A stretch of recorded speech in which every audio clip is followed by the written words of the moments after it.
ভিতরে দেখেন মন্দির, এটা मंदिर है तो भाई হ্যাঁ মন্দির ভিতরে আসো। हमको भी पहले से ये डाउट था, बट अब तो हम पूरा डाउट करने लगा है क्योंकि ये ভাই, এটা মন্দির একদম মন্দিরের মঠ। মঠ মানে তিনটা আপনি কি এটা মোটামুটি কনফার্ম? কনফার্ম বলতে এটা একটা মঠ ছিল এখানে। না, আপনি কি আসলে এটা কথাটা বলতেছেন, এটা কি আপনি শিওর নাকি আনশিওর? ये भाई पहले हिंदू যুগের লোক थे। ছিল, তারাও বলছে ও যে চলো। আগে হিন্দু ছিল। जी इसका আপনি बहुत- আপনি এখন কি মুসলমান? হ্যাঁ আপনি মুসলমান হয়ে গেছেন? মাশাআল্লাহ। কতদিন হলো? মুসলমান হয়ে গেছে মানে আমার বাপ দাদাই মুসলমান, আমার মুসলমান। এই যে কি বললো, बट इसका जो पूर्वपुरुष जो था ना वो हिंदू थे। আসসালামু আলাইকুম রহমতুল্লাহি ওয়া বারাকাতুহু। আলহামদুলিল্লাহ, আজকে আমরা এই যে এই রাত্রিবেলা একটা ভিডিও করছি। আসলে দেখেন, ব্লগ ভিডিও যত আমরা দেখি দিনের বেলায় বেশি হয়, কিন্তু আজকে রাতে করার কারণ হচ্ছে আজকে আর কি আমি ছিলাম না, কয়েকদিন থেকে আমি বাসার একটু বাইরে ছিলাম, তো সব মিলে যে সময় কম ছিল, তো আজকে হঠাৎ করে আসছি। আবার আজকে এমন একটা কাজ হয়েছে যে আমার ঢাকা চলে যাওয়া লাগবে। দিনের বেলা আমাদের ভিডিও করার নিয়ত ছিল, কিন্তু আমরা দিনের বেলা করতে পারি নাই, এই জন্য আমরা রাতে ভিডিওটি করছি। আমি আজকে যেই জায়গা দেখাবো এবং যেই জায়গায় আমি দাঁড়িয়ে আছি এই জায়গাটা হচ্ছে অনেক ভাইরাল। গত কয়েকদিনে এই জায়গাটা অনেক ভাইরাল হয়েছে। আসলে ভাইরাল হওয়ার অনেক কারণও আছে। কারণ হচ্ছে এই জায়গায়, এই অত্র এলাকায়, কোমাইগাড়ি এলাকার নাম, এই এলাকায় গত কয়েকদিন আগে একটি মসজিদ বের হয়েছে। এই মসজিদের বয়স প্রায় 600 বছরের বেশি পুরানো মসজিদ এটা। এর আগে আমরা একটা ভিডিও করেছিলাম বিশ্বের সব থেকে ছোট মসজিদ। আলহামদুলিল্লাহ, আপনারা ব্যাপক মানুষ এই ভিডিওটি দেখছেন। আর এই মসজিদটা যখন বের হয়েছে তারপর থেকে আমার ভিডিও করার নিয়ত ছিল, কিন্তু আমি ব্যস্ততার কারণে আসতে পারি নাই, ঢাকাতে ছিলাম। আসার পরে অনেক কাজের কারণে ব্যস্ততা, তো আজকে হঠাৎ করে সময় হয়েছে, তো এই জন্য রাতের এই ভিডিওটা করতেছি। আশা করি আপনাদের এই রাতের ভিডিও এটা অন্যরকম, আপনাদের অবশ্যই ভালো লাগবে। তো আপনারা অবশ্যই ভিডিওটা ইনশাল্লাহ দেখবেন। আপনারা আমাদের সাথে থাকেন। আমরা এখন আমাদের সেই মূল যে পর্ব, যে মসজিদটি বের হয়েছে, এটা দেখাবো। এবং আমার কাছে গুরুত্বপূর্ণ দুটি তথ্য আছে, দুটি বলতে একটি অনেক গুরুত্বপূর্ণ তথ্য। আমি এই মসজিদ সংক্রান্ত আমি একটা গুরুত্বপূর্ণ তথ্য দিব, আপনারা অবশ্যই আমার সাথে থাকেন। ইনশাল্লাহ ভিডিও আপনাদের ভালো লাগবে।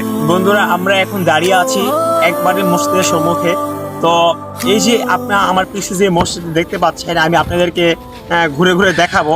এটা দিনে দেখতে অনেক সুন্দর লাগে, তবে আমরা চাচ্ছিলাম, এটার ভিডিও অনেকে করেছে দিনের বেলা, আমরা চাচ্ছিলাম অন্যরকম কিছু করতে, এই জন্য আমরা রাতে চলে আসছি। তো আজকে আমরা রাতে মসজিদটি ঘুরে দেখাবো। তো এই মসজিদ প্রায় 600 বছরের বেশি পুরানো মসজিদ এটা। তো আমরা এখন এই মসজিদে প্রবেশ করব এবং আপনাদেরকে সুন্দর একটি কথা বলে রাখি, সেটি হচ্ছে এই যে এই মসজিদের এখানে অনেক বড় একটা জায়গা আছে এই মসজিদের পাশে। তো আলহামদুলিল্লাহ, এই অত্র এলাকাবাসী এই জায়গাটিকে একজন হুজুরকে বলছেন এখানে মাদ্রাসা করার জন্য। এটা অনেক খুশির কথা। দেখেন, আসলে এখানে মসজিদ ছিল, তো হুজুরা এলাকাবাসী বলতেছে যে আপনি এখানে একটা মাদ্রাসা করে ফেলেন, এটা দিনের অনেক বড় একটা কাজ হবে।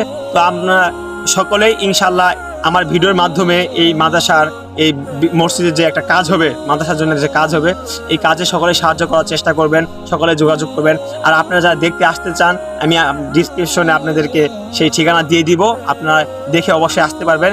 তো বন্ধুরা, হুজুর সাল্লাল্লাহু আলাইহি ওয়াসাল্লাম আমাদেরকে মসজিদে ঢোকার দোয়া শিখিয়েছেন। মসজিদে ঢোকার দোয়া হচ্ছে বিসমিল্লাহি ওয়াসসালাতু ওয়াসসালামু আলা রাসূলিল্লাহ আল্লাহুম্মা ইফতাহ লি আবওয়াবা রাহমাতিক। এই দোয়া বলে আমরা ডান পা দিয়ে এখন মসজিদের ভিতরে প্রবেশ করব। তো আপনারা আমার সঙ্গে আসুন।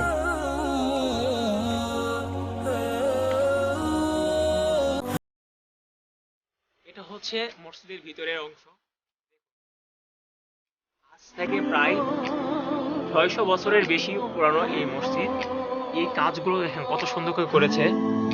এখানে মসজিদের কিছু কিছু জায়গা এখনো অনেক ভালো আছে, আর এই দেখেন কিছু কিছু জায়গায় একটু ফাটল ধরেছে, এই জায়গায় একটু ভেঙে ভেঙে গিয়েছে। সেই সবের কাজগুলো খুব মজবুত ছিল। দেখেন বানানো কত সুন্দর, কত নিখুঁতভাবে তারা এই মসজিদটি নির্মাণ করেছিলেন সেই সময়ে। এই মসজিদটি একটু বড়। আমি আগে যে ভিডিও করেছিলাম বিশ্বের সব থেকে ছোট মসজিদ, ওখানে মাত্র 1 থেকে 2 জন নামাজ পড়া যেত, কিন্তু এই মসজিদে একটু বেশি নামাজ পড়া যাবে, হয়তো বা 8-10 জন এরকম মানুষ নামাজ পড়তে পারবে এই মসজিদে। এটা এমন একটি মসজিদ। এটা হচ্ছে আমরা আসলে ওইভাবে বুঝতে পারতেছি না, কারণ যারা বানিয়েছিল তারা এখন নাই। এটা আমরা মিডিলে পাচ্ছি। এটা আমরা কি জানালা বলবো নাকি দরজা বলবো, পকেট গেট এরকম কিছু বলতে হবে এটাকে। তবে এটাও খুব সুন্দর ছিল। আর এই পাশে বেশি ক্ষতি হয়েছে, কারণ হচ্ছে এই পাশে কিছু গাছ ছিল, এটা হচ্ছে মসজিদের ডান সাইড, এই সাইডটার একটু বেশি ক্ষতি হয়েছে। এই যে এগুলোতে ইট সবগুলো করা ছিল। তো এখানে বিশাল বড় একটি গাছ ছিল এই জায়গায়, এই গাছটা কাটা হয়েছে, কাটার কারণে আর কি এই জায়গাটা একটু বেশি ভাঙ্গা পড়েছে এই সাইডটি। আপনারা একটা জিনিস লক্ষ্য করুন, দেখেন মসজিদের এই যে এই সাইডটি এখনো ভালো আছে, অনেক উঁচু, এই সাইডটি পুরো উঁচু। এতদিন পুরোটা ইয়েতে ছিল, লতা পাতার ভিতরে ছিল, আর অনেকটা মাটিও ছিল। এখন মোটামুটি এই জায়গাটা একটু ভালো হয়েছে। তো এটাই হলো আমাদের সেই 600 বছরের বেশি পুরানো মসজিদটি। অবশ্যই আপনারা দেখলেন, আপনাদের হয়তো অবশ্যই ভালো লেগেছে। তো এরকম এই জায়গায় ইট কিছু খুলে পড়ে গিয়েছে। তবে একটা জিনিস আমি যতই দেখছি অবাক হচ্ছি, সেটি হচ্ছে উপরে যে কাজটা করছিল তারা এত সুন্দর করে করছে। দেখেন কোনো প্লেয়ার, কোনো খুঁটি নাই, আমরা তেমন কিছু সাপোর্টও দেখতে পাচ্ছি না, কিন্তু এখনও সেই কাজটা অনেক সুন্দরভাবে আছে।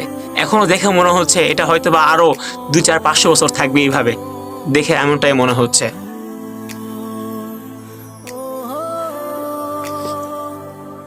এটা হচ্ছে মসজিদের একবারে দেখেন, আমরা দেখাচ্ছি এখন বাইরে থেকে দেখতে মসজিদটি কেমন লাগে, যদিও রাতের বেলা একটু দেখাতে কষ্ট হচ্ছে আমাদের, তো আমরা তারপরে চেষ্টা করতেছি আপনাদেরকে একটু ভালো করে দেখানোর জন্য। এটা হচ্ছে দেখেন এই যে এই জায়গায় একটু উঁচু, আর এটা এসে আমি ভিতর থেকে যা বললাম, এটা পকেট গেট নাকি জানালা ছিল, বুঝতে পারতেছি না ওইভাবে।